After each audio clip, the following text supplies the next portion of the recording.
නමෝ තස්ස භගවතු අරහතෝ සම්මා සම්බුද්දස්ස නමෝ තස්ස භගවතු අරහතෝ සම්මා සම්බුද්දස්ස නමෝ තස්ස භගවතු අරහතෝ සම්මා සම්බුද්දස්ස ඉමස්මින් සති ඉදං හෝති මසුප්පාදා ඉදං උප්පජ්ජති ඉමස්මින් අසති ඉදං නෝති ඉමස්සු නිරෝධා ඉදං නිරුජ්ජති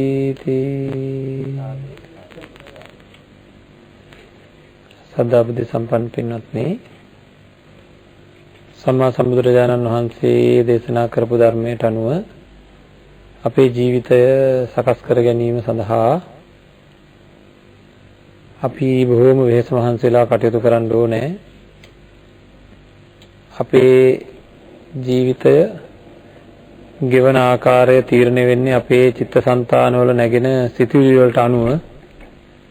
අපේ සිතුවිලි නිවැරදි වුණොත් තමයි ජීවිතය නිවැරදි වෙන්නේ. අපේ සිතුවිලි නිවැරදිද කියන එක පිළිබඳව කොහොම විමර්ශනශීලීව හොයලා බලනකොට කෙනෙකුට හිතෙන්න පුළුවන්, තේරෙනවා හරියට මගේ සිතුවිලි වල නිවැරදිභාවයක් නැති වෙන්න පුළුවන් කියලා. මොකද ඊයේ මං හරි කියලා හිතාගෙන හිටිය දේවල් කාගෙන් හරි මොන හරි අහගන්නකොට මම හිතාගෙන හිටියේ වැරදි කියලා පස්සේ තේරෙනවා. ඒක ඊයේ වෙන්න ඕනේ නේද? මේ මොහොතක එක මොහොතක හරි කියලා හිතාගෙන ඉන්න දේවල් කරුණු කාරණා දැනගන්නකොට වැරදි කියලා තේරෙනවා. එතකොට හරි කියලා ගොඩ කල් අපි වැරදි දෙයක් හරි කියලා හිතාගෙන ඉන්නවා නම් ඒ අනුව තමයි අපිට සිතුවිලි එන්නේ. එක එක්කෙනාගේ දැනුමේ පරාසය අනුව තමයි ඒ කෙනාට මේ ලෝකය ගැන සිතුවිලි ඇති වෙන්නේ. ඉතින් බොහෝ විට ලෝකය ගැන වැරදි අදහස් තියාගෙන, වැරදි සිතුවිලි තියාගෙන, වැරදි සිතුවිලි සකස් වෙනවා වෙමින් ඔය ඇහැ කන නාසය දිව ශරීරයෙන් ඔයකුත් අරමුණු ගන්නකොට වැරදි සිතුවිලි සකස් වෙමින් ජීවත් වෙනවා හුඟක් අය මැරෙනකම්ම. ඉතින් ඒකින්ද අපිට අපේ දැක්ම, ඒ අපේ එක එක්කෙනාට මේ ලෝකයේ ගැන තේරෙන විදිහට කියනවා, දැනෙන විදිහට කියනවා ඒ කෙනාගේ දැක්ම කියලා. ඒ දැක්ම අනුව තමයි එතකොට අපිට ලෝකය ගැන තේරෙන්නේ, දැනෙන්නේ. අන්න ඒ දැක්ම නිවැරදි කරගන්න, නිවැරදිම දැක්මකට ඇති තමන්ගේ මානසිකාරය සකස් කරගන්නයි බුදුරජාණන් වහන්සේ දේශනා කරපු ධර්මය. ඉතින් එවැනි ධර්මයක් ගැන තමයි මේ සාකච්ඡා කරමින් තියෙන්නේ මේ ධර්ම දේශනා මාලාවේ. බෞද්ධ මාධ්‍ය ජාලය හිතාමත්ම කරුණාවෙන්, මෛත්‍රියෙන් මේ අත්තන් කෙරෙහි ලොකු අරමුණකින් යම් පැහැදිලි දෙයක් සිද්ධ කරන්න ඕනේ කියලා අපිට මේ ආරාධනා කරේ. ධර්මය තුල තියෙන ප්‍රායෝගිකත්වය, ප්‍රායෝගිකව අපි මේ ධර්මය භාවිතා කරන ආකාරය පිළිබඳව සාකච්ඡා කරන්න. මේක ශාස්ත්‍රීය ධර්ම දේශනා මාලාවක් නෙවෙයි. ඒක අපි නැවත නැවත මතක් කරනවා. මොකද අපිට පුළුවන් ඇත්තටම පොත්පත් හොයාගෙන පොත්පත් වලින් බොහෝ කරුණු ඒක රාශී කරගන්න. නමුත් දැන් ආරෂ්ඨාංග මාර්ගය කියලා කියන්නේ භාවිතා කළ යුත්තක් කියලා මේ අත දැන් හොඳටම දන්නවනේ. ඒක දේශනා කරලා තියෙන්නේ භාවිතා කළ යුත්තක් කියලා. ඒක අපිට ගොඩක් සමීප වචනයකින් කතා කරනවා නම් පාවිච්චි කරන්න ඕන එකක් කියන්නේ. මොනවට හරි පාවිච්චි කරන්න ඕනේ. ඒක මේ හොයාගෙන දැනගෙන ඉන්න ඕන එකක් නෙවෙයි, පාවිච්චියට ගන්න ඕන එකක්. එතකොට ශරීරය වගේ දේවල් ශරීරය නිවැරදි කරන්න නම් ලෙඩ වුණාම එහෙම බෙහෙත් පාවිච්චි කරනවා, භාවිතා කරනවා නේද? අපිට මෙතන තියෙනවා ගැලීම් දෙකක් අපේ ජීවිතේ. ගලාගෙන යම් දෙකක් තියෙනවා. ශරීරය කියලා කියන්නේ, ඒ කියන්නේ රූප කොටස කියන්නේ එක ගැලීමක්. ඒක පුංචි කාලේ ඉඳන් මරණ මොහොත දක්වා යම් කිසි ගලාගෙන යෑමක්, ගලාගෙන යෑම කියන්නේ බලන්න කිව්ද වෙනස් වෙනවා ටික ටික නේද? හැම වෙලෙම වෙනස් වෙනවා. ඒක ඒ රූපී කොටස් වල සම්තතියක්, ගැලීමක්. ඒ වගේ අපි වැඩිපුර අවධානය යොමු කරලා තියෙන ඔතෙන්ට නේද? මේ බලන්න මම නිකන් අහන්න, කී වතාවක් ශරීරය පිරිසිදු කරලා තියෙනවද මේ වෙනකොට? කී වතාවක් ශරීරය පිරිසිදු කරලා තියෙනවද මේ වෙනකොට නේද? මේ කී වතාවක් හිත පිරිසිදු කරලා තියෙනවද දන්නේ නැහැ මේ වෙනකොට. ඒ කියන්නේ මේ సంతానගතවත් ගැලීමක් තියෙනවා. ඒකත් වෙනස් වෙමින් ගලාගෙන යන එකක්. ආන් ඒක නිවැරදි කරන්න අපිට කල්පනාවක් එන්නේ නැහැ. නමුත් මූලික වෙන්නේ ඒක. ඒ කියන්නේ වටිනම දේ අතහැරලා. එතකොට ධර්මය දැන ගැනීම හරිය වටිනවා. දැනගත්තට විතරක් මදි. දන්නේ නැත්නම් පාවිච්චි කරන්න කොහොමද බෑනේ. එතකොට දැනගත්තට විතරක් මදි. දැනගත්ත දේ භාවිතයට ගන්න ඕනේ. ධර්මය පාවිච්චි කරන්නේ ශරීරය නිරෝගී කරන්න නෙවෙයි. බෙහෙත් පාවිච්චි කරන්නේ ශරීරය නිරෝගී කරන්න. ධර්මය පාවිච්චි කරන්නේ හිත නිරෝගී කරන්න. හිත පිරිසිදු කරන්න. හිත අපිරිසිදු වෙන්නේ අකුසල් වලින්. ඉතින් ඒක සඳහා තියෙන ප්‍රායෝගිකව අපි මොකද්ද කරන්න ඕනේ කියන එක හැම වෙලේම කතා කරන ධර්ම දේශනා මාලාව තමයි නිවන් මාර්ග ධර්ම දේශනා මාලාව. අද අපි සාකච්ඡා කරන්නේ මහා පුදුම ධර්ම කරුණක් ගැන. පුදුම ධර්ම කරුණක් කියලා කියන්නේ දැන් අපි ඊයේ පෙරේදා හැම සීලය සමාධිය ප්‍රඥාව ගැන කතා කරා. විශේෂයෙන්ම කෙලෙස් පවතින தත්වයන් පිළිබඳ අනුසය ව්‍යතික්‍රමන අනුසය පරිඋත්ථාන ව්‍යතික්‍රමන අවස්ථාවල කෙලෙස් තියෙන ඒවා අයින් කරගන්න සීල සමාධි ප්‍රඥා කියන ගුණාංගයන් ගැන කතා කරා. තවත් ඒ පිළිබඳ කතා කරන්න තියාගෙනත් මේ කාරණාවත් අපි අද දවසේ සාකච්ඡා කරන්න කල්පනා කරේ බොහොම වටින හින්දා මේ කාරණාව කතා කරන්න ඉස්සෙල්ලා මම මේ අයගෙන් අහනවා ධර්මය ශ්‍රවණය කරන හැමෝම මේ ඊයේ දවසේ නිවන් දකින්න මොනවද දන්නේ කරේ? තමන්ගේ හිතෙන් පොඩ්ඩක් අහලා බලන්න. හැමෝගෙම ලොකුම ප්‍රාර්ථනාවක් තමයි මම ඉක්මනට නිවන් දකින්න ඕනේ. මේ දුක් කෙලවර කරගන්න ඕනේ. දුක් නැති කරගන්න ඕනේ. දුක් නැති කරගන්න ඕනේ කියලා මේ ලොකු ප්‍රාර්ථනාවක් තියෙනවා. මම ඒකට අහුවොත් ඊයේ මොනවද දන්නේ ඒකට කරේ කියලා. හුඟක් අය කියන්නේ කරපු දෙයක් නැහැ. පෙරේදා ඒත් නැහැ. එකෙනෙක් දෙන්නෙක් කියයි මම යමක් කරා. ඒ කරා කියන අයගෙන් මම අහුවොත් එහෙම ඇද්ද කියලා කරපු ටික. වැඩි දෙනෙකුට කියන්න වෙන්නේ මදි කියලා. මං ඇහුවොත් මදිද නැත්තම් ගොඩක් මදිද කියලා. මොකද දෙනකොට කියන්න වෙන්නේ ගොඩක් මදි කියලා. එතකොට ඇයි අපි නිවන් දැකීම සඳහා යමක් කරනව අඩු? අන්න පුංචි පරීක්ෂණයක් කරන්නයි හදන්නේ. මන් නෙවෙයි තමන්ම. මේක මහා ප්‍රාථමික පරීක්ෂණයක් හැබැයි. හරියට පල්ලෙහාට වැටෙනවා මේක කරගත්තාම කට්ටිය. මට ඉංගියකින්වත් හංගවන්න එපා. මේ මැදිරියේ ඉන්න අය විතරක් නෙවෙයි ධර්ම ශ්‍රවණය කරන ඔක්කොමලා. අනිත් අයගෙන් නම් ඉංගියක් මට පේන්නේ නැහැ. නමුත් ඉංගියකින්වත් මේ ඉන්න ඇත්තවත් පරීක්ෂණයේ ප්‍රතිඵල මට දැනුම් දෙන්න ලෑස්ති වෙන්න එපා. මොහොතකට අහලා බලන්න ආර්ය අෂ්ටාංග මාර්ගයේ අංගාට මතකද කියලා. තමන්ගේ හිතේ.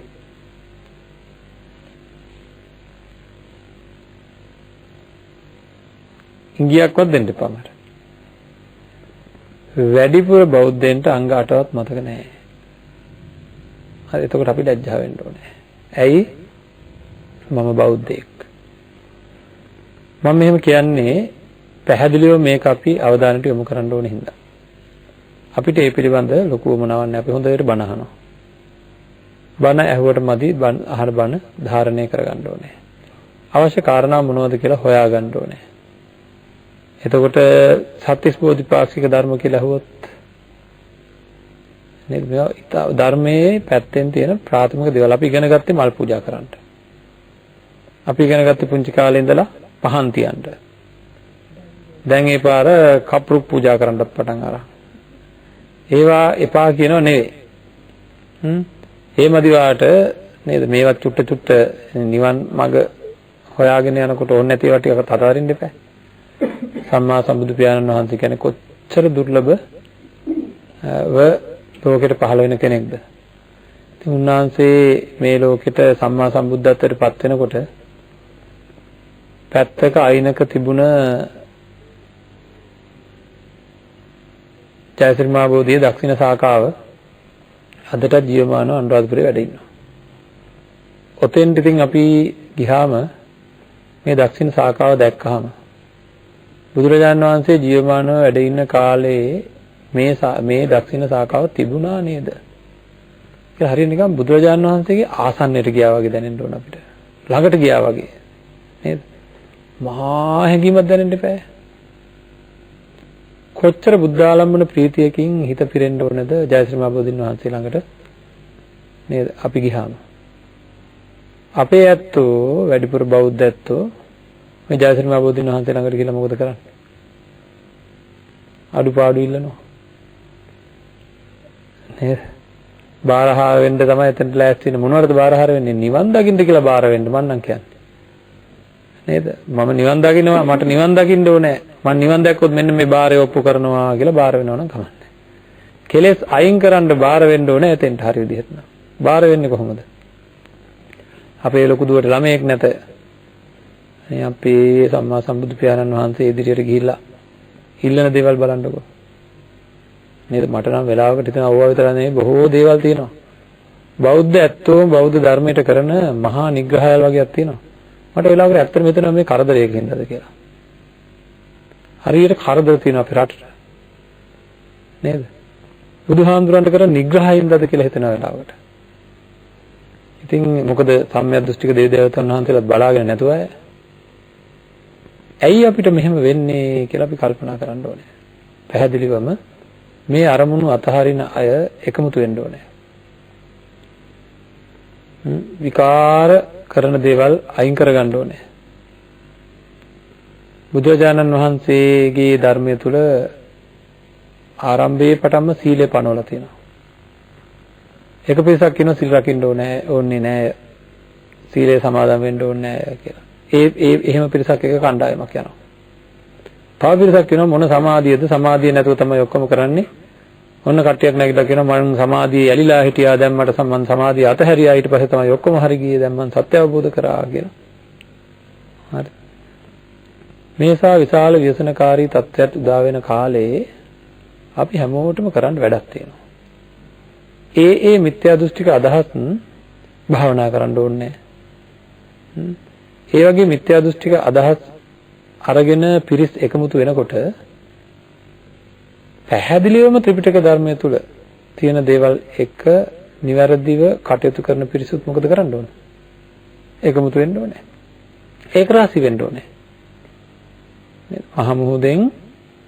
මහා මුහුදට එකතු වෙන දේවල් ප්‍රතික්ෂේප කරලා කුණුරොඩු අයින් කරනවා වාගේ මේ ශාසනයේ සීලවන්ත ගුණවන්ත නැනවන්ත පිරිස ඒක රාසි වුණාම අනිත් අයට නේද? ඒවා වෙනත් ශාසන වගේ වෙනත් ශාස්ත්‍රවරු වගේ හරියට නිකන්. ඉතින් මේ ඔක්කොම අතර වාරේ අපිට තියෙන ලොකුම ප්‍රශ්නේ තමයි ඔය ඔක්කොම ප්‍රශ්න ටික තියෙන අතර වාරේ අපේ පැත්තෙන් තියෙන ගුණවන්තකම් සිල්වන්තකම් සහ ප්‍රතිපත්ති අඩුපාඩු වගේක් තියෙනවා. අපේ ළඟ අඩුපාඩුව තියාගෙන අපි අනිත් අය කරන මේ ව්‍යසන වලට මේ එක එක උත්සාහ ගත්තට ඒ ව්‍යසන වලට නිවැරදි උත්තරේ දෙන්න බෑ අපි ළඟ අඩුපාඩු තියෙද්දි. අපි කරන්න ඕනේ අඩුපාඩු සකස් කරන්න ඕනේ. අපේ අඩුපාඩු සකස් කර ගන්නකොට අර ව්‍යසනකාරී තත්ත්වයන් නිකම්ම යට වෙලා යනවා. දැන් මේ අඩුපාඩු සකස් කර ගැනීම සඳහා අවශ්‍ය කරන මූලික ධර්මතාවයක් පිළිබඳව පුංචි සාකච්ඡාවක් කරන්නයි මේ හදන්නේ. හැබැයි මේකත් හරි පුදුම ධර්මයක් කියලා මම කිව්වා. මේවා අපිට පරීක්ෂා කරගන්න පුළුවන් අපේ సంతානය අපි ගැනම පරීක්ෂා කරලාමයි. මම මේ කාරණා ටික කිව්වේ මාතද කියන්නේ නිකන් ඒ වගේ කාරණාවක් හින්දා. සිල් රකින්න ඕනෙත් නැහැ. භාවනා කරන්න ඕනෙත් නැහැ. කට්ටියට ගැළපෙන එකක් නෙමෙයි කියන්න ඕනේ දැන් මේ කාලේට ගැළපෙන එකක් කියන්න යන්නේ අද. සිල් රකින්න ඕනෙත් නැහැ, භාවනා කරන්න ඕනෙත් නැහැ, ප්‍රතිපත්ති රකින්න ඕනෙත් නැහැ, නිවන් දකින්නම පුළුවන් ක්‍රමයක් කතා කරන්නයි යන්නේ. සිල් රකින්න ඕනෙත් නැහැ, භාවනා කරන්න ඕනෙත් නැහැ, ප්‍රතිපත්තිය ඕනෙත් නැහැ, නිවන් දකින්න පුළුවන් ක්‍රමයක්. දැන් ඒවනේ හොයන්නේ අපි. කෙටි ක්‍රම. නේද? එහෙම එකක් තමයි මේ කියන්න හදන්නේ. මොකුත් කරන්න ඕනේ නැහැ. ලේසිද නැද්ද? එහෙම පුළුවන් නම් ඔන්න බලන්න මම ඔප්පු කරලා පෙන්වන්න යන්නේ එහෙම ක්‍රමයක්. හොඳයි. අපි යනවා කොහේ හරි තැනකට. මම කියවනේ මේ ධර්ම දේශනා මාලාව අපි සුහදව කතා කරන ධර්ම දේශනා මාලාව. ඇත්ත කතා කරන දේශනා මාලාවක් සහ ඒක ප්‍රායෝගිකත්වයට ඒ කියන්නේ ප්‍රායෝගිකව කරන්න පුළුවන් දෙයක් සාකච්ඡා කරන දේශනා මාලාවක් කියලා කිව්වා. අපි යනවා කාගේ හරි ගෙදරකට. අපි හිතමු අපේ ගෙදර තියෙන පුංචි රූපවාහිනියක්. මේ පොඩි රූපවාහිනිය දැක්කහම අපිට ඉතින් ටිකක් කැමැත්තක් නැහැ. කාගේ හරි ගෙදරට ගියාම අපි දකිනවා ලස්සන පැතලි තිර නිකම් මොන හරි අපිට ගොඩාක් කැමැත්තක් උපදින රූපවාහිනියක් දකිනවා. දැන් එච්චරයි. දැන් මම මොකක් හරි දැක්කේ මොකද්ද? මට අරමුණුනේ ගොඩාක් කැමැත්තක් උපදින දෙයක් අරමුණු වුණා. දැන් ඇත්තටම කියන්න බලන්න මම කරනවා නෙවෙයි මට වෙන්නේ මොකද්ද කියලා. ඔහොම ලොකු කැමැත්තක් ඉපදිච්ච දෙයක් දැක ගමන් මට වෙන්නේ මොකද්ද? එතන ඉන්න කෙනෙක්ගෙන් මං ඉක්මනට අහනවද නැද්ද මේක කීයටද ගත්තේ කියලා? අහනවද නැද්ද කොහෙන්ද ගත්තේ කියලා? නැත්නම් කීයක් වුණාද? කොහෙන්ද ගත්තේ? ගෙවන්න දෙනවද? ඔය ඔක්කොම අහනවා. නේද? මේකට වළංගු සහතික තියනවද? ඔක්කොම අහනවා. නේද? ඒක එහෙම වෙනවමද නැද්ද? ලොකු කැමැත්තක් ඉපදිච්ච දේවල් ගැන එහෙම වෙනවමද නැද්ද? වාහනයක් කියලා හිතන්න. නේද? කෙනෙක් කියලා හිතන්න. කවුරු කෙනෙක් ගැන කැමැත්තක් ඉපදුනා නම් හොයනවද නැද්ද විස්තර? එහෙනම් පළවෙනියෙන් කැමැත්තක් ඉපදුනා නම් විස්තර හොයනවා. හවුද නැද්ද? හරි. ඒ විස්තර ටික ඔක්කොම හොයාගත්තට පස්සේ දැන් අපි ආපහු ගෙදර එනවා කියන්නකො. ගෙදර එන ගමන් මොකද කරන්නේ? දැන් තනියම ගෙදර එන්නේ අපි තුන් වාහනයක එනවා තනියම. මොකද කරන්නේ? අර විස්තර ටික අරගෙන පෙළ ගස්සනවද නැද්ද? ඒ රූපවාහිනිය නම් බොහොම අපේ සාලෙටත් බොහොම ගැලපෙනවා. නේද? අපිට මෙහෙම එකක් තිබ්බොත් මෙහෙම හොඳයි. මගේ ළඟ මෙච්චර සල්ලි වගේක් තියෙනවා. රත්තරන් බඩු ටික මෙහෙම තියන්න පුළුවන්. මට ඉල්ල ගන්න තියෙන සල්ලි වගේක් තියෙන ඒ ටික ඉල්ල ගන්න පුළුවන්. ඕවා ඔක්කොම පෙළගස්ස ගන්නවද නැද්ද? ඇත්තට මේක කරනවාද කෙරෙනවාද? කෙරෙනවා. නේද? බලන්න ඕනේ දැන් සිද්ධියක් වීගෙන යන්නේ. මොකක් හරි සිද්ධියක් වීගෙන යන්නේ අපේ ළඟ. අපි ගැන හොයලා බලන්න ඕනේ. එතකොට අපි ගැන හොයලා බලනකොට අපිට තේරෙනවා මේ සිද්ධිය වෙන්න හේතුුනේ මොකද්ද? අර රූපවාහිනිය ගැන ඇතිවෙච්ච කැමැත්ත නේද? දැන් තව ටිකක් දුරට මේ කැමැත්ත ප්‍රබලව තියෙනවා නම් දැන් ඊළඟට මොකද වෙන්නේ? ඔන්න දැන් අර පෙළගස්ස ගත්ත මදිවර දැන් වැඩ පටන් ගන්නයි යන්නේ. නේද? යන ගමන්ම ගිහිල්ලා ඒ තියනවා කිව්ව තැන බලනවා. නේද? මේ දවස්වල තියනවාද කියලා බලනවා. දැන් වැඩ පටන් ගන්න යන්නේ. ඒ කියන්නේ ක්‍රියාත්මක භාවයට යන්න යනවා. දැන් ඔන්න ඔය වගේ ගැලීමක් තියෙනවා මේ වැඩේ. නේද? වැඩේ යන ගතියක් තියෙනවා. ඔය වැඩේ යන ගතිය අතර වාරේ කවුරු හරි කෙනෙක් අපිට හම්බෙලා කියනවා ඔයා ඔය ඕක හොඳයි කියලා හිතුවට ඕක මෙහෙම ටිකක් බාල වර්ගයේ එකක් ඔයිට වැඩිය හොඳ ඒවා තියෙනවා කියලා අර කැමැත්ත නැති වෙන විදිහට කතා කරනවා. අපේ වැඩේ යන හිටිනවද නැද්ද එතනින්ම? ආයෙ දුවන්නේ නැහැ වැඩේ. නේද? කැමැත්ත ඔව්. ඒ අතර වාරේ වෙන මොකක් හරි ලොකු දෙයකට අපි හිතමු විභාගයක් හරි නැත්නම් ලොතරැයි දිනුමක් හරි මොකක් හරි එකක් තියෙනවා කියලා අර කැමැත්ත යටපත් වෙලා මොකද වෙන්නේ? හදිස්සියේ වෙන දෙයකට තිබුත් ඒ වැඩේ කරලා තමයි මේකට ආයෙන්නේ. මේකට වැඩි වෙනත් කාරණාවක් ආවොත් ඉස්සරහට ඒක කරලා තමයි මේකට එන්නේ නේද? ඒ කියන්නේ කැමැති දෙකක් ආවොත් ඉස්සෙල්ලා ක්‍රියාත්මක වෙන්නේ මොකද්ද? වැඩි කැමැත්ත තියෙන එක. නේද? දැන් පැහැදිලිද මේ අපි මේ සාමාන්‍ය ජීවිතය ගෙවනකොට අපේ ක්‍රියාකාරීත්වය ගැන මම මේ කිව්වේ. කැමැත්තක් ඇති වුණොත් වැඩක් යනවා. කෙටියෙන් කියනවනම් දැන් මෙතනලා කතා කරපු එක. ඒ කැමැත්තට වැඩි කැමැත්තක් ඇති වුණොත් ඉස්සෙල්ලා සිද්ධ වෙන්නේ වැඩි කැමැත්ත තියෙන එකයි.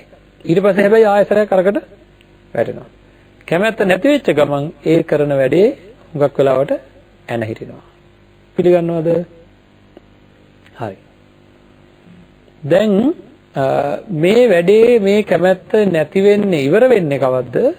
අර වැඩේ සිද්ධ වෙන වැඩේ ඉවර වෙනකම් ඒ වගේ රූපවාහිනියක් අරන් ගිහින් මම මගේ සාලේ ආලින්දේ කැබිනට් එක උඩ මේ රූපවාහිනිය තියෙනවා කියන සිද්ධිය සිද්ධ වෙන්නේ අකණ්ඩව ඒ දක්වාම අර ඇති වෙච්ච කැමැත්ත තිබුණොත් නේද?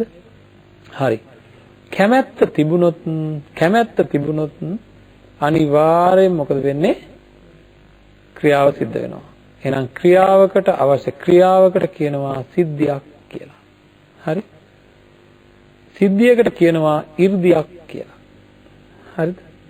සිද්ධියකට හේතු වෙන ධර්ම වලට කියනවා පාදයන් කියලා. හරි? එතකොට නිවන් දකින්නවා කියන්නේ සිද්ධියක්. එතකොට නිවන් දකින්න සිද්ධියටත් කියනවා 이르දියක් කියලා. ඒකටත් පාදක වෙන ධර්ම. පාදක වෙන ධර්ම වලට කියනවා 이르දි පාදය කියලා. 이르දි පාද වල පළවෙනි එක ඡන්දය. ඡන්දය කියන්නේ මොකද්ද? කැමැත්ත. හරිද? එහෙනම් ඇයි ඊයේ නිවන් දකින්න මොකවත් කරේ නැත්තේ? ඡන්දය අඩු නිසා. බෙහෙත හොයාගන්න ඕනේ. හරියටම බෙහෙත් කරන්න තැන හොයාගන්න ඕනේ. ලෙඩේ හොයාගන්න ඕනේ. අඩුපාඩු හොයාගන්න ඕනේ. ඇයි පෙරේදා නිවන් දකින්න මුකුත් කරේ නැත්තේ? ඇයි නිවන් දකින්නට වැඩි ඉඩම රකින්න තියෙන උත්සාහය වැඩි ඇයි? දරුවෝ රකින්න තියෙන උත්සාහය වැඩි ඇයි? අපි හොයන්නේ ඇයි කියලා. මේ මොහොතේ ජීවත් වෙන අපි පින්වත්නි අපේ ක්‍රියාකාරීත්වය අපිට අයිති නැහැ. මේක අපි මහා ලොකුවට තේරුම් ගන්න ඕන දෙයක්. දැඩි හැඟීමක් ඇති කරගන්න ඕන දෙයක්. මේ හිත ක්‍රියාත්මක වෙන්නේ මේ කය ක්‍රියාත්මක වෙන්නේ ඒ මොහොතේ උපදින සිතුවිල්ලට අනුකූලව. ඒ මොහොතේ උපදින සිතුවිල්ල මං ඇති කරගන්න එක නෙවෙයි. බලන්න පොඩ්ඩක් කවුරු හරි ඇඟේ හැපිලා ගියා හදිසියේ. තරහා ගියා. මන්ද කරගත්තේ. නෑ රූපවාහිනිය ළඟින් මං ගියා. වෙන මොකුත් වැඩ කරන්න නැති ඉඳ ගන්න උනා. මන්ද කරගත්තේ. මං දැන් ආසාව කියන සිතුවිල්ල දාගන්න ඕනේ. දැන් ඊර්ෂ්‍යාව දාගන්න ඕනේ. දැන් ක්‍රෝධය දාගන්න ඕනේ. එකක්වත් අපි දාගත්තද? නැහැ. නේද? ඒවා හේතු ඇති කල්හි ඇති වෙන හේතු නැති කල්හි නැති වෙන දේවල්. එහෙනම් කැමැත්ත කියන එක නූපදින්නොත් ඉපදුනේ නැත්තම් නිවන් දැකීම සඳහා. නිවන් දැකීම සඳහා කැමැත්ත ඉපදුනේ නැත්තම් නිවන් දැකීම කියන සිද්ධිය සිද්ධ වෙන්නෙම නැහැ. සිද්ධ වෙන්නෙම නැහැ. හරිද? නිකන් කැමැත්ත නෙවෙයි. මං ඉස්සෙල්ලා කිව්වා අපි ඉස්සෙල්ලා පරීක්ෂා කරලා බැලුවා අපි ගැන. ඉස්සෙල්ලාම දැන් අපි වෙනත් උදාහරණයක් ගමුකෝ. අම්මෙක් ඉන්නවා. පුතු දෙන්නෙක් ඉන්නවා. උදේම පුතාලා දෙන්නම දුරකථන නැවතුමක් දීලා කියනවා අම්මා අද අපේ ගෙදර එන්න කියලා. අම්මා කොහෙද යන්නේ? ලොකු පුතාලා ගෙදරද පොඩි පුතාලා ගෙදරද? වැඩියෙන් කැමති කෙනාගේ ගෙදරටයි යන්නේ. නේද? එහෙනම් නිවන් දකින්න තියෙන කැමැත්ත කියන එක වෙන කිසිම කැමැත්තකට වඩා වැඩියෙන් තියෙන්න ඕනේ. වැඩ 3-4ක් කරන්න තියෙනවා නම් අපි ඉස්සෙල්ලාම කරන්නේ බලන්නකෝ පාසල් යන කාලේ විෂය මාලාවේ තියෙන විෂයන් 8ක් තියෙනවා කියන්නකො 10ක් තියෙනවා කියන්නකො හැම වෙලේම හිත යන්නේ අත යන්නේ කොයි පැත්තටද? කැමැතිම දෙයට. නේද? කැමැතිම දෙයට. වැඩියෙන් කරන්නේ කැමැති දේ. තෝරගන්න විෂය මාලාවත් කැමැති ඒවා. එහෙනම් කැමැත්ත කියන එක අති ප්‍රබල සාධකයක්. හැබැයි මේ කැමැත්ත වෙන කොහෙවත් විසිර යන්න නොදී අපි හිතමුකෝ දැන් සමහර අය මේ ලෞකික ජීවිතේත් බලන්නකෝ. දැන් ළමයි හදනවා නම් අපි නේද? විභාග පාස් කරවන්න ඕන නම් ළමයින්ට මොකද කරන්න ඕනේ?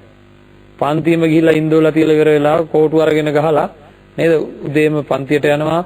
ඊට පස්සේ අම්මාගේ ඊට පස්සේ ටියුෂන් එක ඉස්සෙල්ලාම ඉස්කෝලේ යනවා. ඊට පස්සේ හවස ටියුෂන් එකට යනවා. ඊට පස්සේ අම්මාගේ ටියුෂන් ඊට පස්සේ තාත්තාගේ ටියුෂන්. නේද? කීය වෙනකන්ද රෑ? 9 10 වෙනකන්. ආයෙ පාන්දර නැගිට්ටෝලා නේද? අර ළමයා ආයෙ මැෂින් එකක් කරලා තියෙනවා. ඉතින් අර ළමයාගේ තියෙන අකමැතිම විෂය තමයි ඉගෙන ගැනීම. නේද? හැබැයි ඒව පැත්තකින් තියලා ළමයාට කැමැත්ත උපදවවුවොත් එහෙම ඉගෙන ගැනීම සඳහා. නේද? තේරෙන කාලේ වෙනකොට 5 පන්තිය, 6 පන්තිය, 7 පන්තිය, 8 පන්තිය වෙනකොට හොඳට පුළුවන් ඒක කරන්න. එයාට අරමුණක් ලබා දීලා, ඒ අරමුණේ තියෙන වටිනාකම් කියලා දීලා, හිමින්සරේ දොස්තර කෙනෙක් වෙනවා නම් පුතේ මෙන්න මෙහෙමයි, මෙහෙමයි වෙන්නේ මේ ඒවා කියලා එහෙම කරලා කැමැත්ත උපදවවුවොත් එයා ඒ පැත්තට නැඹුරු වීමක් සිදු වෙනවා. ඉතින් ඊට පස්සේ අපි කරන්න ඕනේ මොකද්ද? ඒ කැමැත්ත අයින් වෙන්න දෙන්නේ නැතුව පරිසම් කරන්න ඕනේ. ඉතින් අපි අපේ මානසිකාරය ගැන අපේ ක්‍රියාකාරීත්වය ගැන දන්නවා නම් ලෞකික ජීවිතේ බොහොම ඉහළට යන්න පුළුවන්. තම තමන් අරගෙන බලන්න සමහර අය මතකද? හොඳට මතක් කරගන්න. සමහර වැඩ පටන් ගද්දි කොහොමද? පුදුම උනන්දුවක් නේද තියෙන්නේ? අලුත් දේවල් පටන් ගද්දි. ඇයි ඒ කැමැත්ත වැඩි ඒ කාලේ? පටන් අරගෙන ටික දවසක් යනකොට මොකද වෙන්නේ? ටික කැමැත්ත අඩු වෙනකොට හුඟක් අය අතරමැද වැඩ අතහැරලා දානවා. ලෞකික ජීවිතෙත් එහෙමයි. එහෙනම් මෙන්න මේ කැමැත්ත කියන එක පළවෙනියෙන් කරන්න තියෙන දේ තමයි එහෙමනම් කැමැත්තක් උපදවා ගන්න ඕනේ. නේද? පළවෙනියෙන් කරන්න ඕනේ නිවන් දකින්න කැමැත්ත උපදවා ගන්න ඕනේ.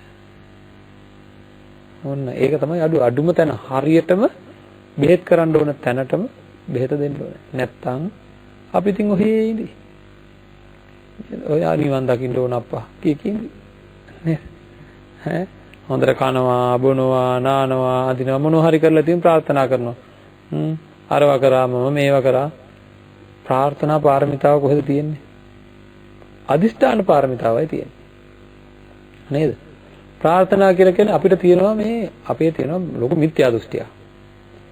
ඒ මිත්‍යා දෘෂ්ටිය තමයි ඔය කවුරු කොහොම මොනවා කිව්වත් ලෝකපාලන දෙවි කෙනෙක් ඇත. දෙවියෝ පැත්තකින් දාන බලවේගයක් තියෙනවා කියලා. නිකම් මේක තේරුම් ගන්න හොඳට මේ මිත්‍යා දෘෂ්ටිය තරම මේක අපි වහගෙන ඉන්න මහා බලවේගයක්.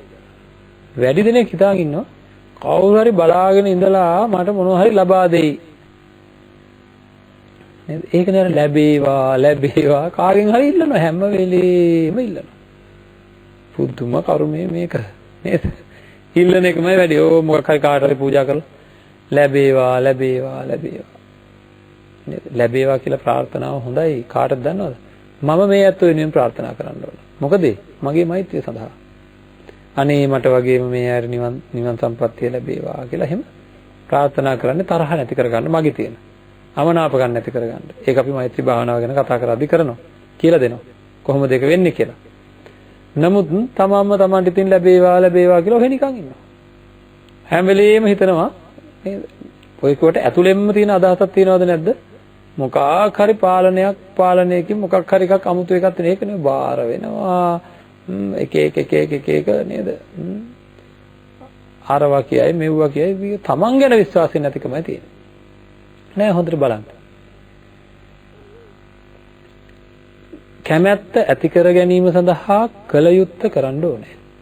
නොකල යුත්තේ නොකර ඉන්න ඕනේ. මේකට අපිට ආදර්ශයට ගන්න තියෙන්නේ ලෝකේ බරපතලම විශාලම වෙන කෙනෙකුට ළඟා විය නොහැකි ඉලක්කයකට ගිය කෙනෙක් ඉන්නවා. හරිද? කවුද? බුදුරජාණන් වහන්සේ. ඒක ලේසි පාසු ඉලක්කයක් නෙවෙයි. ඒක ලේසි පාසු වැඩපිළිවෙලක් නෙවෙයි. ඒක තමයි ලෝකේ තියෙන අමාරුම දේ. සම්මා සම්බුද්ධත්වයට පත් වෙච්ච මහා බෝධිසත්වයන්න් වහන්සේ. බුදුරජාණන් වහන්සේම මහා බෝධිසත්වයන් වහන්සේ ගැන සඳහන් කරපු තැනක තියෙනවා මට නිවන් දකින්න මම කැමැත්තක් ඇති කරගත්තා. සම්මා සම්බුද්ධත්වයට පත් වෙලා නිවන් දකින්න කැමැත්තක් ඇති කරගත්තා. ආන්ගේ කැමැත්ත ගැන දේශනා කරනවා බුදුරජාණන් වහන්සේම මගේ බෝධිසත්ව අවදීයේදී අන්න ඒ ඇතිවෙච්ච කැමැත්ත පෙර යම්සේද පසුවත් ඒ தත්වෙම තියෙන විදිහට මම ආරක්ෂා කරගත්තා. උදේ යම්සේද රාත්‍රියේත් ඒ විදිහටම තියෙන විදිහට මම ආරක්ෂා කරගත්තා. යතා පූරේ තථා පච්චා යතා පච්චා තථා පූරේ. යතා දිවා තථා රත්තිං යතා රත්තිං තථා දිවා. පෙර යම්සේද පසුවත් එහෙමයි. උදෑසන යම්සේද රාත්‍රියේත් එහෙමයි. මේ සමහර වෙලාවට අපාය ගැන අහනකොට නැත්නම් ධර්ම දේශනාවක් ශ්‍රවණය කරනකොට ජීවිතේ නිර්ර්ථක භාවය තේරෙනකොට නිවන් දකිට කැමැත්තක් ඉපදිලා නැද්ද? සමහරලාට තද කැමැත්තක් ඉපදිලා නැද්ද? එහෙම ඉපදිච්ච වෙලාව මතක් කරගමු අපි පොඩ්ඩක් නිකන් තද කැමැත්තක් එක්කොන්න අපි දැන් ඔය නේද අරණ්‍ය සේනාසනයකට වගේ ගිල දානයකට සම්බන්ධ වෙච්ච වෙලාවල් වල ස්වාමීන් වහන්සේලාගේ සාන්ත ගමන දැක්කහම නේද? දැන් නායුනේ ආරණ්‍ය සේනාසනයට වගේ ගිහිල්ලා පැත්තකට වෙලා බලාගෙන ඉන්නකොට බිම බලාගෙන අර කන්ද උඩින් වඩින ස්වාමීන් වහන්සේලා දැක්කම බුදුරජාණන් වහන්සේගේ කාලේ නේද වැඩම කරන ජීවමානව බුදු පියාණන් වහන්සේ වැඩ හිටිය කාලේ වැඩ හිටිය භික්ෂුන් වහන්සේලා වාගේ කියලා හිතිලා නේද මොකද හිතෙන්නේ මමත් මේ වගේ සාන්ත කෙනෙක් වෙන්න ඕනේ එවැනි සිතුවිලි ඔන්න පහළ වෙන ලොකු කැමැත්තක් ඇති වෙනවා ආන් එහෙම ලොකු කැමැත්තක් මම මෙහෙම අහන්නම්කෝ පැවිදි වෙන්න හිතිලා නැද්ද ජීවිතේ එක සැරයක් හරි පැවිදි වෙන්න ඕන කියලා හිතිලා නැද්ද එහෙම ඔන්න කැමැත්ත ඇති වෙච්ච වෙලාවල් තියෙනවා එදා ඇති වෙච්ච ඒ කැමැත්ත අඩු වෙන්නේ නැතුව තිබුණා නම් අද මේ ජීවිත කොච්චර වෙනස් වෙලාද කියලා බලන්න නිකන් හිතලා බලන්න මං කියන හින්දා නේද එහෙම කැමැත්තක් ඇති වෙච්ච වෙලාවල් වල වෙලාවකට සිල් රකින්න කැමැත්ත ඇති වෙනවා වෙලාවකට භාවනා කරන්නත් කැමැත්ත ඇති වෙනවා නේද ඉන්නකෝ දැන් ඔන්න හොඳට භාවනාවෙන් ප්‍රතිඵල ලබා ගත්ත කෙනෙක් ගැන අපි අහනකොට ඔන්න අපිට ලොකු කැමැත්තක් ඇති වෙනවා මං යන්නේ අහනවා අන්නේ අධික කැමැත්තක් ඇති වෙච්ච වෙලාවේ ඇති වෙච්ච කැමැත්ත අඩු වෙන්නේ නැතුව දිගටම තිබුණා නම් අද කොතනද නේද එහෙනම් ප්‍රශ්නේ තේරෙනවද මොකද්ද ප්‍රශ්නේ ඇති වෙච්ච කැමැත්ත අඩු වෙලා ගියා. තියාගත්තේ නැහැ. ඒක තියාගන්න අවශ්‍ය කරන වැඩ පිළිවෙල සකස් කරගත්තේ නැහැ. බෝධිසත්වයන් වහන්සේ එහෙම නෙවෙයි. සම්මා සම්බුද්ධත්වයට පත් වෙන මොහොත දක්වාම ඇති වෙච්ච කැමැත්තක් තිබුණා නම් ඒ කැමැත්ත අකණ්ඩව තියාගත්ත බව බුදුරජාණන් වහන්සේ සඳහන් කරනවා. මට යම් වෙලාවක සඳහන් කරනවා නෙක්ඛම්ම මේ අවශ්‍ය ඉලක්කයට යෑම සඳහා අතහැරීමේ සංකල්පනාව කොච්චර මට තිබුණාද? හර කියනවා නම් නෙක්ඛම්ම කියන සිතුවිල්ලේ මම දිගටම කොච්චර හිටියද කියනවා නම් මට කලන්ත දාලා වැටුණා. නමුත් කැමැත්ත නම් අඩුුනේ නෑ. හරිද? එහෙනම් අපි බෝධිසත්වයන් වහන්සේගේ චරිතය අපේ ජීවිතයට එකතු කරගන්න ඕනද නැද්ද? වෙන කාගේ චරිතය එකතු කරගන්නද? නේද? එහෙනම් අපිත් බලන්න ඕන අපේ කැමැත්ත වර්ධනය කරගන්න. මේ කැමැත්ත වර්ධනය කරගත්තාම මොකක්ද වෙන්නේ? අපිට උපදිනවා අන්නේ කැමැත්ත හින්දාම උපදිනවා සමාධිය. කැමැත්තට කියනවා නිවන් දකින්න තියෙන කැමැත්තට කියනවා ඡන්දය කියලා. අන්න ඒ ඡන්දය නිසාම ඇතිවෙන සමාධියක් තියෙනවා, චිත්ත ඒකාග්‍රතාවයක් තියෙනවා. ඇයි? නිවන් දකින්න තියෙන කැමැත්ත තියෙනකොට පංචකාම සම්පත්තිය විසිරෙන්නේ නැහැ. ඒකින්ද අපිට ලොකු චිත්ත ඒකාග්‍රතාවයක් ලැබෙනවා. හරි. අඩු වෙනවා මේ නීවරණ ධර්මයන් යටපත් වෙලා ඒ නිවන් දකින්න තියෙන කැමැත්ත හින්දා වෙනත් පැත්තකට හිත විසිරෙන්නේ නැහැ. ආන්ගේ ඒකාග්‍ර සමාධියට කියනවා ඡන්ද සමාධිය කියලා. හරි. අන්න ඒ සමාධිය විතරනේ මොකක් හරි දෙකට ලොකු කැමැත්තක් තියෙනවනේ. ඒ කැමැත්ත නිසාම උපදින වීරියක් තියෙනවද නැද්ද? නේද? නිවන් දකින්න නම් කරන්න ඕනේ තියෙන කුසල් වැඩෙන්න ඕනේ, නැති කුසල් ඇති වෙන්න ඕනේ. තියෙන අකුසල් අයින් වෙන්න ඕනේ, නැති අකුසල් ඇති වෙන්න දෙන්නේ නැතුව රැක ගැනීම සඳහා වීරිය මේ ඡන්දය ඇති වුනහම ඇති වෙනවමද නැද්ද? ඡන්දය ඇති වුනහම ඇති වෙනවමද නැද්ද? ඇති වෙනවම. මම නිකන් මෙහෙම ප්‍රශ්නයක් අහන්නම්. ඡන්දය ඇති වුනහම කැමැත්ත ඇති වුනහම සමාධිය උපදිනවාය, අධික වීරියක් ඇති වෙනවාය, අදාළ කාර්ය සිද්ධ වෙනවාය කියන කාරණාව සිද්ධ වෙනවමයි නේද කියලා මේ අත්තන්ගෙන් මම අහපුවාම ඔව් කියනව නේද? ඔය ඔව් කියන්නේ මං කියපු හින්දාද? මේ බලන්න ඉතින් මන්නේ දැන් කිව්වේ. අන්න අපිට තේරුම් ගන්න පුළුවන් විදිහ අපේ තුලින් තේරුම් ගන්නවා කියන්නේ ඒකයි. අපේ ක්‍රියාකාරීත්වය අපිට තේරෙන්න ඕනේ. ඒකටයි කියන්නේ තමන් තුලින් තේරුම් ගන්නවා කියලා. ධර්මයේ ගලප ගන්න ඕනේ. කිසිම සැකයක් නැතුව තේරෙන්න ඕනේ මේක කරොත් මේක වෙනවමයි කියලා. කැමැත්ත කියන එක ඇති කරගත්තොත් අනිවාර්යයෙන්ම සිද්ධිය සිද්ධ වෙනවමයි. ඒක ආය තර්කයට අහු වෙන එකක්ද? නෑ. ඒක පෙන්වන්න පුළුවන් එකක්. ඕක දැන් කියන්නේ කරලාද? කැමැත්ත ඇති වුණොත් එහෙනම් මේක වෙනවමයි කියලා කියන්නේ කරලාද? නෑ. කරන්නේ නැතුවම කියන්න පුළුවන්. කරන්නේ නැතුව පෙන්වන්න පුළුවන්. කවුරුත් කිව්වට නෙවෙයි තමන් තුලින් දකින්න පුළුවන්. ඒක තමන් තුලින් දකින්න පුළුවන්. තර්කයට අහු වෙන්නේ නැති මේ බලන්න කියලා පෙන්වන්න පුළුවන් ධර්මය කාගේ ධර්මයද? බුදුරජාණන් වහන්සේගේ ධර්මය. නේද? එහෙනම් අපිට පැහැදිලි, ඉතා පැහැදිලි මේක කරන්න පුළුවන් දෙයක් කියලා. එතකොට කැමැත්ත වර්ධනය කරගත්තොත් සමාධිය ඇති වෙනවා කියන එක පැහැදිලි, වීරිය ඇති වෙනවා කියන එක පැහැදිලි. අන්න ඒ කැමැත්ත වර්ධනය වෙලා එන්නේ ඡන්දය. ඒ කැමැත්ත කියන්නේ ඡන්දයයි. ඒ කැමැත්තින්ද ඇති වෙන සමාධියට අපි කියව ඡන්ද සමාධිය කියලා. ඊළඟට ඒකත් එක්ක ඇති වෙන වීරිය කියන්නේ සම්‍යක්ප්‍රධාන වීරිය. ඔන්න ඔය තුනම එකතු වෙන්න ඕනේ. මොනවද? ඡන්දයත්, සමාධියත්, සම්‍යක්ප්‍රධාන වීරියත්. එතකොට ඡන්ද, සමාධි, ප්‍රධාන සංස්කාර සමන්නාගත ඉද්ධිපාදය. තුනම එකතු වුනහම කියනවා ඉද්ධිපාදයක් කියලා. ඇයි සිද්ධිය සිද්ධ වෙන්න ඔය තුනම එකතු වෙන්න ඕනේ. සමාධියත්, වීරියත්. එතකොට මෙන්න මේ ඔන්න ඔය ඉර්ධිපාදයේ කියන එක වර්ධනය වෙලා ඒක ඒ වර්ධනය වීම සිද්ධ වෙන්නේ ඇත්තටම අපි දැන් ඔය ඇති කරගන්න මූලික ඡන්දය, සමාධිය ඒවත් එක්ක ඉර්ධිපාදයේ දක්වාපත් වෙන්නේ අපි බලාපොරොත්තු වෙන සිද්ධිය සිද්ධ වෙන්නේ කවදද? මාර්ග සිතේදී. මාර්ග සිතේ තමයි ඉර්ධිපාදේ වැඩෙන්නේ. හරි. එහෙනම් අපි මේ දක්වා යන ගමන මේ ආරම්භ කරන්නේ. නිකන් ඉඳලා හරියන්නේ නේද? බුදුරජාණන් වහන්සේ දේශනා කරපු විදිහට කැමැත්ත උපදවා ගන්න වැඩපිළිවෙලකට යන්න වෙනවා එහෙමනම්. අඩුපාඩුව හරියටම දැනගෙන බෙහෙත් කරන්න ඕන තැනට හරියටම බෙහෙත් කරන්න ඕන. අපි ඔක්කොටම හොඳටම පැහැදිලි මගේ මේ ගමන ඈලි මාඇලි ගතියකින් යන්නේ. නේද?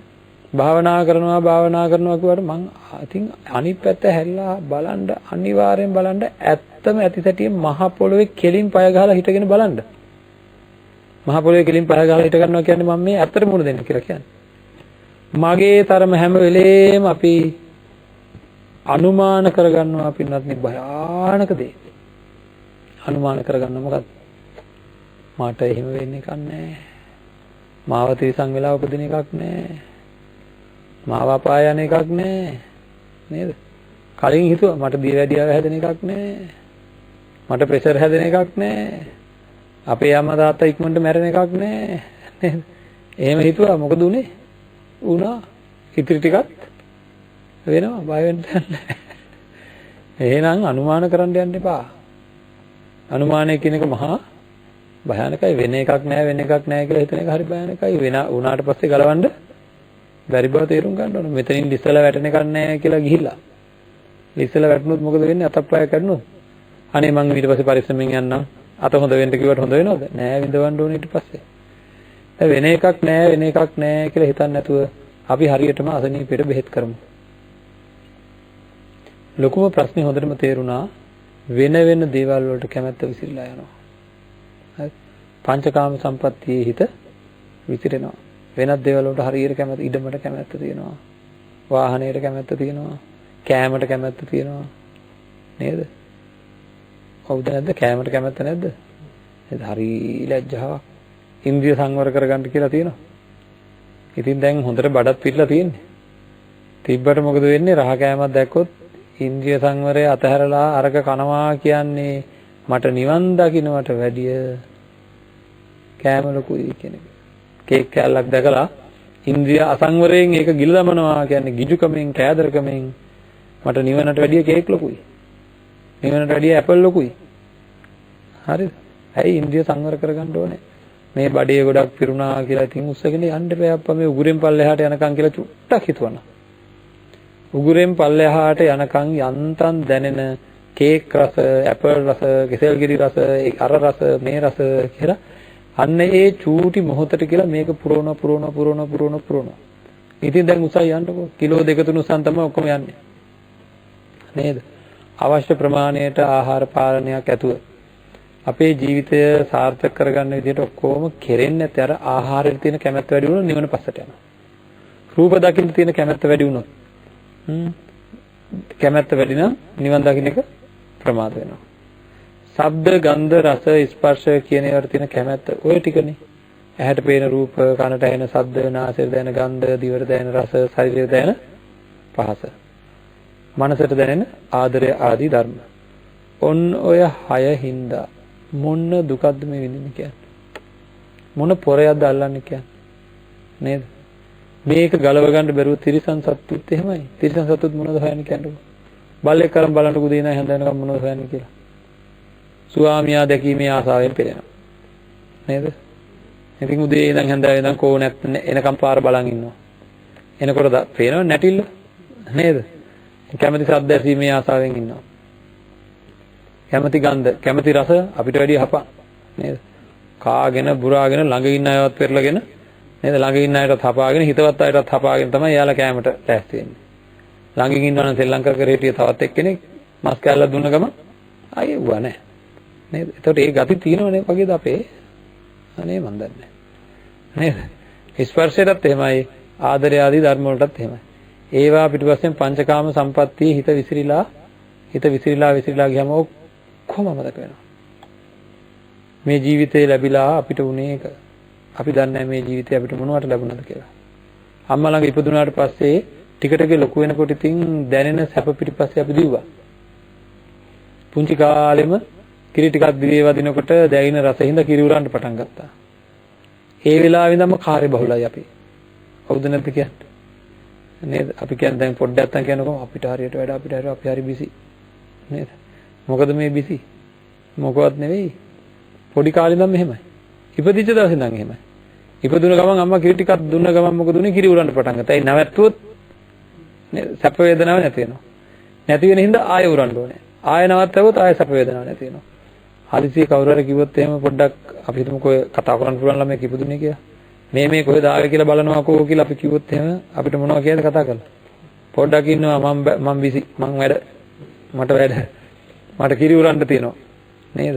ඇයි ඒ සැප වේදනාවට තියෙන තණ්හාව.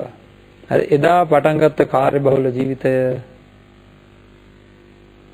තාමත් යනවද නැද්ද? එදා නෙවෙයි පින්වත්නි පටන් ගත්තේ සංසාර ජීවිතේ. මේ සසර ජීවිතේ හරීම කාර්යබහුලයි හැමදාම. මොකද ඇහැ කන නාසය දිව ශරීරය අන්න ඒ පැත්තට කැමැත්ත ඇදිලා යනවා. ඒකින්ද බුදුවරු බොහෝ උත්තම පුරුෂයන් සම්මා සම්බුද්ධත්වයට පත් වෙලා කෝටි ප්‍රකෝටි ගණන් මිනිස්සු නිවන් දකින්න ඇති. නේද? එන්නෙච්චර දීර්ඝ සංසාරයක අපි මට තව ටිකක් වැඩ වගේක් තියෙනවා, තව චුට්ටක් තියෙනවා, තව චුට්ටක් තියෙනවා කියලා එන්න ඇති. ඇයි ඒ බණ ඇහෙන්න ඇති, නිවන් දකින්න කැමැත්ත ඉපදෙන්නත් ඇති. ඒක පංචකාම සම්පත්තියේ විසිරලා යන්න ඇති. වෙනත් දේවල් වලට කැමැත්ත ඉපදිච්ච හින්දා අර සිද්ධිය සිද්ධ වෙන්නේ නැහැ. තාමත් එහෙමයි. එහෙනම් වෙනස් කරන්න ඕන තැන වෙනස් කරන්න ඕනමද නැද්ද? වෙනස් කළ යුතු තැන වෙනස් කරන්න ඕනේ. එhmenan අපි නිවන් මාර්ග ධර්ම දේශනා මාලාවේ ඊළඟ ධර්ම දේශනාවේදී කැමැත්ත උපදවා ගන්න මොකද කරන්න ඕනේ කියලා සාකච්ඡා කරමු. කැමැත්ත උපදවා ගැනීමෙන් තියෙන වටිනාකම දැන් තේරෙන්න ඇති. එහෙනම් අර ප්‍රශ්නෙට උත්තරේ. සිල් රකින්න ඕනේ නැහැ කියලා මම කිව්වා. භාවනා කරන්න ඕනේ නැහැ කියලා කිව්වා. පිළිවෙත ඕනේ නැහැ කියලා කිව්වා. එක දෙයක් කරන්න කියලා කිව්වා. මොකද්ද?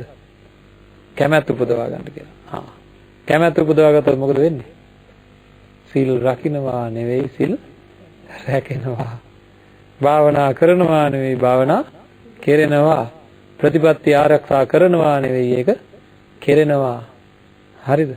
ඒ හැම දෙයකටම යටින් දුවන බලවේගය නිවන් දැකීම සඳහා තියෙන කැමැත්ත. යටින් දිවෙන බලවේගය සීල සමාධි ප්‍රඥා කියලා අපි නිවන් දැකීම කියන තැනට යටින් නිවන් දැකීම කියන සිද්ධිය සිද්ධ කරන්න යටින් යන බලවේගය තමයි පළවෙනි එක කැමැත්ත. තව තුනක් තියෙනවා. නේද? ඉර්ධි, ඡන්ද, චිත්ත, විරිය, විමර්ශා කියලා. ඒවා ගැන අපි පසු සාකච්ඡා කරමු. කැමැත්ත උපදවා ගන්න හැටි හෙට දවසේ ධර්ම දේශනාවේදී අපි සාකච්ඡා කරන්න බලාපොරොත්තු වෙනවා. ඉතින් මෙවැනි ධර්ම දේශනා මාලාවකට දායකත්වයේ සපයලා මේ ඇත්තෝ මේ සිද්ධ කරගන්න විශාල පුණ්‍ය කර්මය අතිවිශාලයි. ඇයි මේ ධර්මය ශ්‍රවණය වෙලා පින්වත්නි යම් කිසි කෙනෙක් මේ කොහේ හරි තැනක ලෝකයක එයාට අනාගතයේ විඳින්න තිබෙ තිරිසන් දුක්, තිරිසංගත අපාය වැටලා විඳින්න තිබෙ දුක්, නිරේ වැටලා විඳින්න තිබෙ දුක් ඒවා නැති කරගන්න මහා හේතුවක් වෙනවා. ඉතින් එවැනි කෙනෙක් ධර්මයේ ශ්‍රවණය කළා යහපතක් සිද්ධ කරගත්තා නම් ඒ හැම වාරයකම මේ අත්තන්ට මහා පිනක් අනුමෝදන් වෙනවා. එදා බොහෝ පුණ්‍යලාභී මේ පින්වත් හැමදෙනා වෙනුවෙන් අපිත් ප්‍රාර්ථනා කරනවා ධර්ම දානමය පුණ්‍ය කර්මයේ හේතුවෙන් හැමදෙනාටම උතුම් චතුරාර්ය සත්‍ය ධර්මය අවබෝධ වේවා කියලා ප්‍රාර්ථනා කරනවා. ආකාසට්ටා චුම්මට්ටා දේවා නාග මහිද්దికා පුඤ්ඤන්තං අනුමෝදිත්වා චිරං රක්ඛන්තු ශාසනං චිරං රක්ඛන්තු දේශනං චිරං රක්ඛන්තු මං පරන්ති.